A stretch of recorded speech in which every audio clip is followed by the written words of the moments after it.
Praise the lord. ఆదికాండం 6వ అధ్యాయం. నరులు భూమి మీద విస్తరింపనారంభించిన తరువాత కుమార్తెలు వారికి పుట్టినప్పుడు దేవుని కుమారులు నరుల కుమార్తెలు చక్కని వారిని చూచి వారందరిలో తమకు మనస్సు వచ్చిన స్త్రీలను వివాహం చేసుకొనిరి. అప్పుడు యెహోవా నా ఆత్మ నరులతో ఎల్లప్పుడూ వాదించును. వారు తమ అక్రమ విషయంలో నరమాత్రులై ఉన్నారు. అయినను వారి దినములు 120 ఏండ్లగునెను. ఆ దినములలో నెఫీలులను వారు భూమి మీద నుండిరి, తరువాతనూ ఉండిరి. దేవుని కుమారులు నరుల కుమార్తెలతో పోయినప్పుడు వారికి పిల్లలను కనిరి.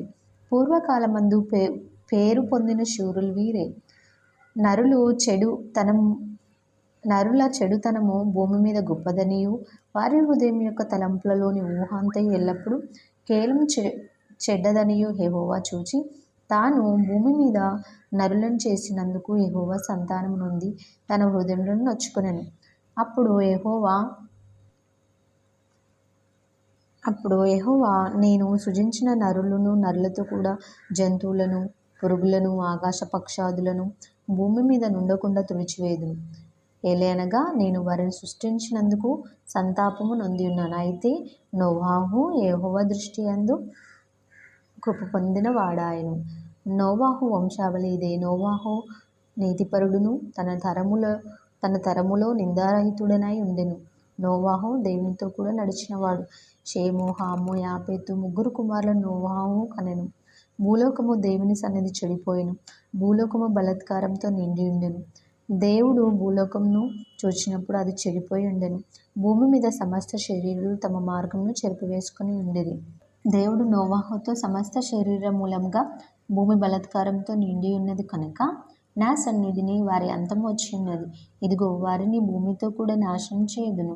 చితిసారకపు మ్రానితో నీ కొరకు ఓడను చేసుకొనుము. అరలు పెట్టి ఆ ఓడను చేసి లోపటను వెలుపటను దానికి కీలు పోయవలెను. నీవు దాన్ని చేయవలసిన విధం ఇది.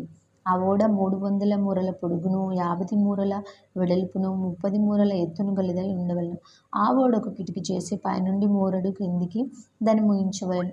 ఓడ తలుపు దాని పక్కను ఉంచవలెను. క్రింది అంతస్తు, 2వ అంతస్తు, 3వ అంతస్తు గలదిగా దాన్ని చేయవలెను. ఇదిగో నేనే జీవవాయువు గల సమస్త శరీరాలను ఆకాశం క్రింద నుండకుండా నాశనము చేయుటకు భూమి మీదికి జల ప్రవాహం రప్పించుచున్నాను. లోకమందున్న సమస్తమును చనిపోవును. అయితే నీతో నా నిబంధనను స్థిరపరచుదును.